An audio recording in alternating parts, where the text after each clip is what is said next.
IPL 2025 का mega auction काफी मामलों में काफी अजीब रहा है। अजीब इन द सेंस कि डिफरेंट रहा है पिछले वर्जन्स के हिसाब से। इस बार इंडियन प्लेयर्स के ऊपर जितना खर्चा किया गया है ओवरसीज प्लेयर्स के ऊपर उसके मुकाबले काफी कम खर्च किया गया है। इस बात का अंदाजा आप इस बात से लगा सकते हैं कि जोफ्रा आर्चर और Jos Buttler, they are the two most expensive overseas buys in this mega auction, जहां पर जॉस बटलर को सिर्फ 15.75 करोड़ मिले हैं, जबकि अर्शदीप सिंह, युजवेंद्र चहल 18 करोड़ में बिके हैं। ऋषभ पंत ने सारे रिकॉर्ड्स तोड़ दिए, 27 करोड़ में बिके। श्रेयस अय्यर 26.75 करोड़ में बिके, वहीं वेंकटेश अय्यर भी 23 करोड़ में बिके। तो आप अंदाजा लगा सकते हैं कि जॉस बटलर की वैल्यू इन सब प्लेयर्स के मुकाबले कम रखी गई है। जोफ्रा आर्चर जो अपने आप में एक मेजर बाई हुआ करते थे, उन्हें तो पहली लिस्ट में डाला भी नहीं गया था। बाद में कुछ रिकमेंडेशंस के बाद, क्योंकि कुछ फ्रेंचाइजीज ने बाद में इंटरेस्ट दिखाया, क्योंकि उनकी आप कह सकते हैं उनकी रिसेंट फॉर्म अच्छी नहीं रही है और उनके हेल्थ को लेकर, उनकी फिटनेस को लेकर हमेशा इश्यूज रहे हैं।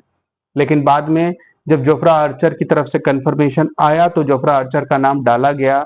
लेकिन इस बार जोफ्रा आर्चर ऐसा कोई रिकॉर्ड नहीं तोड़ पाए और सिर्फ 12.5 करोड़ में बिके।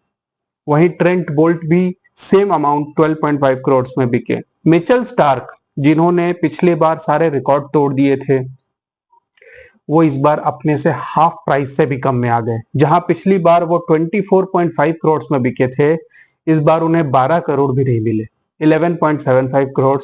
और मेरे ख्याल से मिचेल स्टार्क के लिए 10 करोड़ के आसपास का अमाउंट ही ठीक है। ये मैंने पिछली बार भी बताया था कि मिचेल स्टार्क ने कुछ ऐसा किया नहीं है। उनका नाम बहुत बड़ा हो गया है ऑफ कोर्स, लेकिन उसमें बहुत हद तक उनके टेस्ट में जो 300 प्लस विकेट्स हैं, ओडीआईज में उनके अच्छा रिकॉर्ड है, वो सब इंक्लूडेड है। लेकिन स्पेशली अगर मैं टी20 की बात करूं तो टी20 में मिचेल स्टार्क काफी रन लीक करते हैं। और ये पिछले आईपीएल में भी केकेआर को रियलाइज हो गया था कि मिचेल स्टार्क, इनफैक्ट पहले 3-4 मैचेस में तो उन्हें एक विकेट भी नहीं मिला था। तो इवेंचुअली इस बार केकेआर ने डिसाइड किया कि वो अपनी चैंपियनशिप विनिंग टीम को रिटेन तो करना चाहते हैं, लेकिन मिचेल स्टार्क उस टीम का हिस्सा नहीं होंगे और मिचेल स्टार्क को उन्होंने रिलीज कर दिया।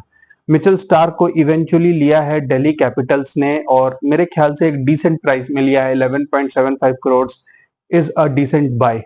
वहीं इंडियन प्लेयर्स की बात मैंने जैसे की कि बहुत ज्यादा जोर था।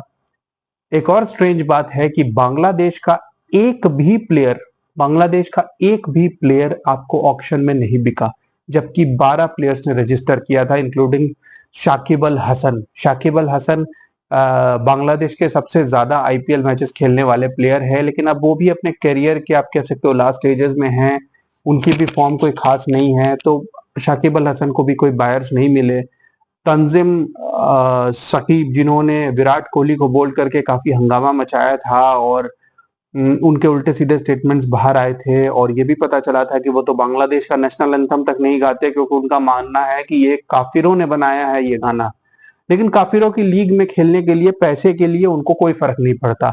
तो भैया ऐसे लोगों को तो दूर से ही भगा देना चाहिए और मेरे ख्याल से बिल्कुल ठीक किया है बीसीसीआई ने कि ऐसे फालतू लोगों को नहीं लिया है। उसके अलावा भी बांग्लादेश के बहुत सारे प्लेयर्स नहीं आए। इसको लेकर के एक बात ये भी उठी कि क्या बांग्लादेश में फिलहाल जो प्रोटेस्ट चल रहे हैं और बांग्लादेश में जो हिंदुओं को मारा जा रहा है, साथ साथ जो बांग्लादेश के वीडियोस आते हैं जहां वो इंडिया की लॉस को काफी सेलिब्रेट कर रहे होते हैं, नाच रहे होते हैं, इसकी वजह से? मुझे नहीं लगता इसकी वजह से। फैक्ट ये है कि बांग्लादेश एक टैलेंटलेस कंट्री है फिलहाल टी20 के हिसाब से। उनके प्लेयर्स इतने मतलब मैं क्या कहूँ, वाहियात प्लेयर्स है कि टी20 लीग्स खेलना वो डिजर्व नहीं करते। वो अपनी खुद की लीग खेल ले, यही बहुत है। हाँ, पीएसएल में वो जा सकते हैं, पीएसएल के स्टैंडर्ड के हिसाब से वो प्लेयर्स ठीक हैं, लेकिन आईपीएल के स्टैंडर्ड में कोई भी बांग्लादेश प्लेयर कहीं से भी फिट नहीं होता और मेरे ख्याल से ये बिल्कुल ठीक है। वहीं अफगानिस्तान के 7 प्लेयर्स आए हैं। राशिद खान तो रिटेन ही हो गए थे और वहीं नूर अहमद को 10 करोड़ में खरीदा है चेन्नई सुपर किंग्स ने। ना चेन्नई सुपर किंग्स बहुत सोच समझ के इन्वेस्टमेंट करती है और 10 करोड़ आप कह सकते हो बहुत सारे फ्रेंचाइजीज के लिए एक नॉर्मल परचेज है, लेकिन अगर चेन्नई सुपर किंग्स ने किसी प्लेयर के ऊपर 10 करोड़ इन्वेस्ट किया है तो मतलब उनको उस प्लेयर में फ्यूचर दिखता है। और नूर अहमद को 10 करोड़ में लेना मतलब नूर अहमद को अब महेंद्र सिंह धोनी और स्टीफन फ्लेमिंग की गाइडेंस मिलेगी। ड्वेन ब्रावो वहां के बॉलिंग कोच हैं, सब बहुत एक्सपीरियंस और आप कह सकते हो जो एक लीडरशिप स्किल वाले हैं, तो नूर अहमद के लिए बहुत बेहतरीन लर्निंग एक्सपीरियंस होगा। वहीं पर बाकी अफगानिस्तान प्लेयर जैसे अजमतुल्ला उमरजाई हैं, करीम जन्नत हैं, फजल फरूकी है, इन सबको बायर्स मिल गए। गुरबाज रहमानुल्लाह गुरबाज जो केकेआर के पिछली बार चैंपियनशिप विनिंग टीम में थे, उन्हें फिर से उनके बेस प्राइस पे ही केकेआर ने ले लिया। तो 7 अफगानी प्लेयर्स को लिया गया है, जबकि बांग्लादेश का एक भी प्लेयर परचेज नहीं हुआ है। अब अगर बात करूं मैं स्पेसिफिकली जाकर आप कह सकते हो कि कंट्री वाइज ब्रेकडाउन करूं, तो आपको मैं बता दूं बहुत ही सरप्राइजिंग फैक्ट कि इंडिया की तरफ से 12 प्लेयर्स ऐसे रहे हैं जो 10 करोड़ प्लस में पर खरीदे गए हैं। और मैं सिर्फ इस ऑक्शन की बात कर रहा हूँ, मैं रिटेंशन की बात नहीं कर रहा हूँ। सो रोहित शर्मा, विराट कोहली, हार्दिक, बुमराह, इनको तो मैं काउंट ही नहीं कर रहा। मैं सिर्फ इस मेगा ऑक्शन में जो प्लेयर्स खरीदे गए हैं उनकी बात कर रहा हूँ, जैसे अर्शदीप हो गए, चहल हो गए, और आपके श्रेयस अय्यर, वेंकटेश अय्यर, ऋषभ पंत, मोहम्मद शमी। ऐसे करके मैं बताने की कोशिश कर रहा हूं कि 12 ऐसे प्लेयर्स हैं जो 10 करोड़ प्लस में खरीदे गए हैं, जबकि बाकी ओवरसीज प्लेयर्स मिला के सिर्फ 9 प्लेयर्स हैं जो कि 10 करोड़ प्लस में खरीदे गए हैं, जिसमें से 3 ऑस्ट्रेलिया, 3 इंग्लैंड और साउथ अफ्रीका, न्यूजीलैंड और अफगानिस्तान का एक एक प्लेयर है। न्यूजीलैंड से ऑफकोर्स ट्रेंट बोल्ट हैं, 10 करोड़ में नूर अहमद, वो अफगानिस्तान के प्लेयर हैं, और साउथ अफ्रीका की तरफ से कगिसो रबाडा वो प्लेयर है। तो आप समझ सकते हो कि कैसे इस बार ओवरसीज प्लेयर पे बहुत सोच समझ के इन्वेस्ट किया गया है। ये एक आप कह सकते हो कि एक अच्छी स्ट्रैटेजी है, क्योंकि बेसिकली अगर आपको जीतना है तो आपका इंडियन कोर बहुत मजबूत होना चाहिए। एक एग्जांपल दे रहा हूं मैं कि राजस्थान रॉयल्स की टीम को अगर आप देखें तो बैलेंस के हिसाब से राजस्थान रॉयल्स की टीम जबरदस्त है, क्योंकि राजस्थान रॉयल्स की टीम में आपको ओपनिंग करते दिखेंगे संजू सैमसन और Yashasvi Jaiswal. Now you can imagine this is a dynamic pair, but this is an Indian pair.